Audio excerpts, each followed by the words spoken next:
Well, here we are back. This is Dr. J. Smith, and as you can see, I've got someone new over here. This is Thomas Alexander from Germany. Thomas, this is the first time we've ever had you on PfanderFilms, is it not? Yeah. Hi, Jay. Thanks. I'm glad to be here.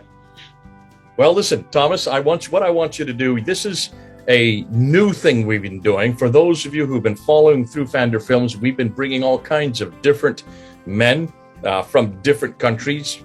Mel, you all know Mel from Ireland. He is the first that I brought on board. Robert Spencer, I brought on board over a year ago from America. I've also had Murad. Murad has been around for a number of years now from the Middle East. And then more recently, I've been bringing people like Joe from Red Judaism and also Paul from London. And then most recently, you've all been enjoying Odon Lafontaine from France. And we've heard the French school, we've heard the Irish school, we've heard the English school, and we've also heard the Middle Eastern one, but we've not heard the German school. And it's the German school that I've been waiting to talk to and find out about. But the problem with the German school is I don't speak German, and I assume that most of you who are listening don't speak German as well. But Thomas is German. On top of that, he speaks fluent English. And what has been interesting about Thomas, he is one of those that I came to know because of the comments. The comments. I mean, we've always been saying, write comments. Reflect on what we're saying. Get back to us. Confront us. Agree with us. Dispute with us. Whatever way you do that, we read the comments. I do want to hear the comments because that's how we get peer review. And Thomas has been doing that under a different name. But Thomas not really confronted. He was supporting some of the things I said. And the more I got to read his material, I said, hold on a minute. This guy really knows an awful lot and seems to be coming from a rich background. So I put out a feeler to him and I said, listen, whoever you are, I'd love to get to know you. I know that that's not your real name. People very rarely use their real name on the internet. But I said, here's my email. Come and contact me. And so he did. And here he is. Thomas from Germany has now contacted me. And what is fascinating about Thomas is that he knows the Inarah School. And I'm going to ask Thomas to go and introduce himself, but also explain who the Inarah School is and what is it about the German school that is different than, say, the French or the British or the American or the Middle Eastern school concerning the historical critique, because this is all to do with the historical critique. We're critiquing both Muhammad, we're critiquing the Qur'an, we're critiquing the origins of Islam in the 7th and 8th up until the 9th century. And he is going to bring you an entirely new way of looking at things. I've gone already through some of these videos with Thomas, so I know where he's going to go with it. And I'm excited because he's going to introduce some new ideas that none of you, or maybe I should say that the majority of you have never heard before. Certainly not on this channel. And so without further ado, I'd like to introduce you to Thomas. Hello, Thomas. Give us something about yourself. Give us a little bit of your background. And then can you unpack the Inarah School and can you start introducing us to some of the main players in Germany, some of whose names we may know, but what they did and what they their work and what they have found, we don't know. Over to you. God bless you. Thanks for coming on board. Yeah, thanks. Glad to be here. My name is Thomas, and my background is actually not in history or religion, but in computer science. But I've always been a history nerd. And roughly 20 years ago, I really started getting into history of religion in general. And at first, I wasn't particularly interested in Islam, but then, let's say roughly 15 years ago, I stumbled upon a radio program which had Karl-Heinz Ohlig as a guest. He's one of the main figures of this Inarah School you talked about. And he introduced me to some completely new ideas that I hadn't heard before. And that was sort of the trigger that led me down into this rabbit hole. So I read up a lot on this topic.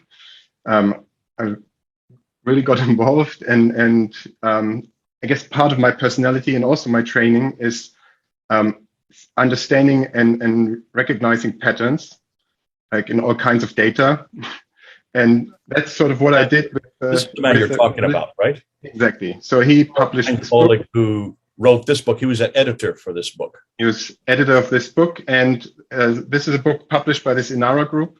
And they've published, I think, 7 or 8 books by now, all like this one, but only the first one, the one you're holding right now here, is translated into English. All the others are only in German. This is it. This is all we know about that whole school that's going on there in Germany. So thank you for actually, you're going to unpack some of what's in here, but you're also going to be showing us new stuff that is not in there that we need to hear about, because there in Germany, you have a whole different branch of instruction. So could you just explain what Inarah is? It's an Arab word that basically means enlightenment. And that's what the group has called itself. They are located in Saarbrücken in Germany, or at least that's the core of them are located there. It's sort of a loose group that they are all over the place, but the core of the group is in Saarbrücken in Germany. And they are basically building upon a long tradition in Germany of historical criticism. And I'm here today to introduce you to some of the main players, as you said, and then later on we'll see where that leads us and what they found out. Well, listen, so the Inarah School, enlightenment is what it means. Yeah, it's the Arabic word, but you're saying that they are in Western Germany. Saarbrücken is a city. So this school, these are what we would term the German revisionist school. Am I correct on that? Well, we could call them that, yeah. Okay. I mean, yeah. Well, listen, they go way far back. They're not rather recent. They're not as more recent as those who are Carl Zeiss, Oleg, and others. You're going to go and unpack a little bit about the German school. Exactly. And I'm not just looking at German scholars, but I'm looking basically at the history that this Inarah group is building upon, which is mainly located in Germany, but also includes others. And I think with that, we could go right into my presentation. Okay. So we're going to look into the origins of Islam. And first, we're going to look at the Quran, and particularly the critical Quran studies and the history thereof. But first of all, why even do this? Like, why even engage in historical critical studies? So let's first start with some facts about the Quran. So what we do know is that the early manuscripts of the Quran were written in what's called defective script, or in Latin, it's scriptio defectiva. And what it means is that there are no vowel markings or diacritics. So that means of the 28 consonants in the Arab alphabet, only 7 are unique. The remaining signs can refer to from 2 up to 5 different consonants.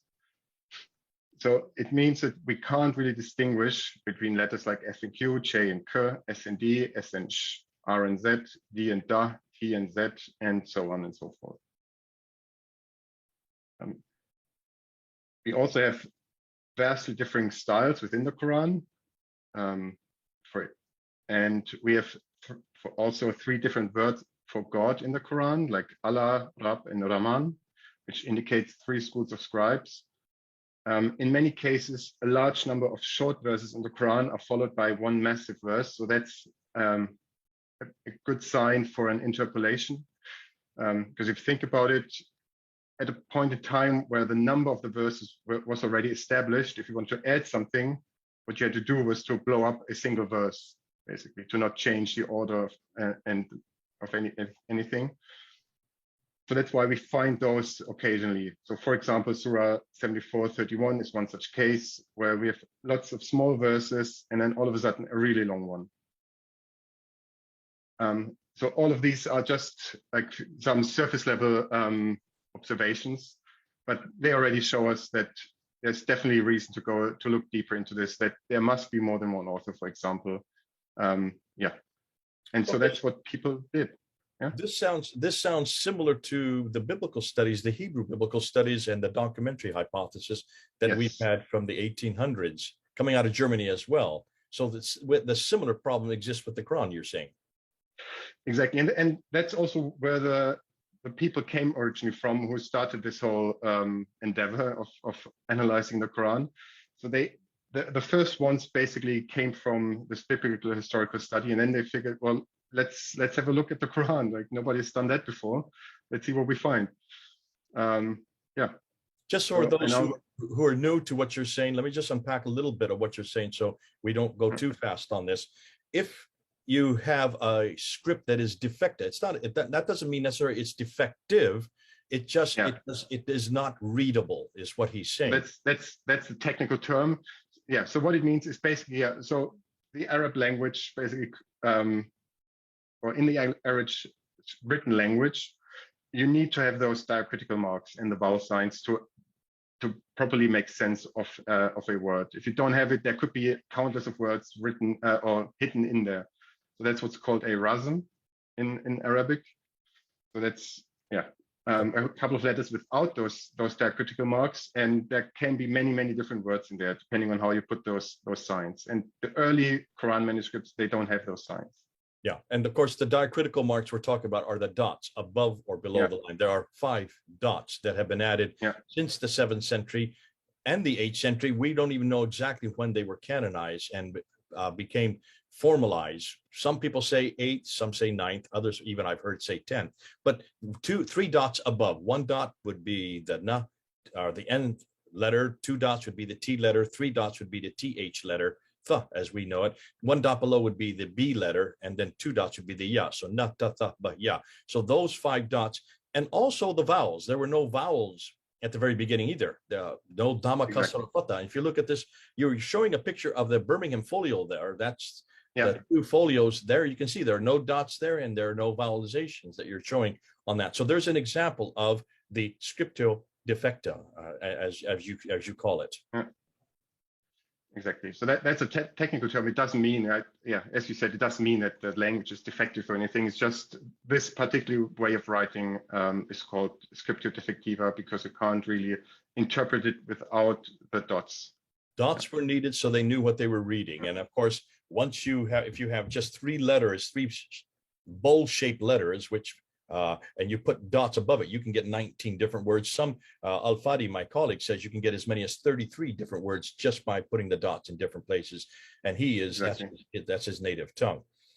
Okay, the other thing you're talking about is that since there are different names, just say for God, Allah, Rab, or Rahman, it could be completely different writers, is what you're assuming and what you're inferring. Am I correct? So there could be different writers, suggesting, therefore, that it was not from heaven or sent down to a man named Muhammad, that these are different.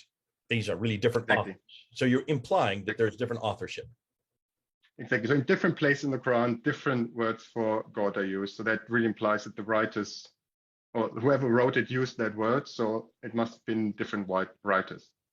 So already you're implying that this is not eternal, that this does not come from Muhammad, or that this is not coming from Uthman. You're saying that these are written at a later date by different authors. This is going to confront the standard Islamic narrative enormously right there. So you right out, we're just getting started with you, Thomas, and you're already shutting down any notion that this book could have come from or is eternal. That's in chapter 85, verse 22 of the Quran. Or that it cannot be changed. That's in chapter 10, verse 15, and chapter 18, verse 27, or that it's protected by Allah himself. And that's in chapter 15, verse 9. So you're really confronting what almost every 99% of all Muslims believe right there in just your first 5 minutes. I guess so, yeah. I mean, I'm at this point, I'm not drawing any conclusions yet, but I mean, the facts speak for themselves. Okay. You're not coming to conclusion, you're just putting it out there. That's fine. Exactly. Okay. So we will get to conclusions. You have come to a conclusion right there at the very bottom. Clearly more than one author. So yeah, true. That is a conclusion. Yeah, that is one. And author, and there will be more. It's not from God. Yeah. Ooh, those are big ones. Okay, thank you. I just want to make sure that everybody's following what you're saying, because there's an awful lot you have said in just your first 5 minutes that Muslims will take umbrage with. But that's why we're here. We're here to actually ask these kind of questions, and they may be damaging, but they need to be asked.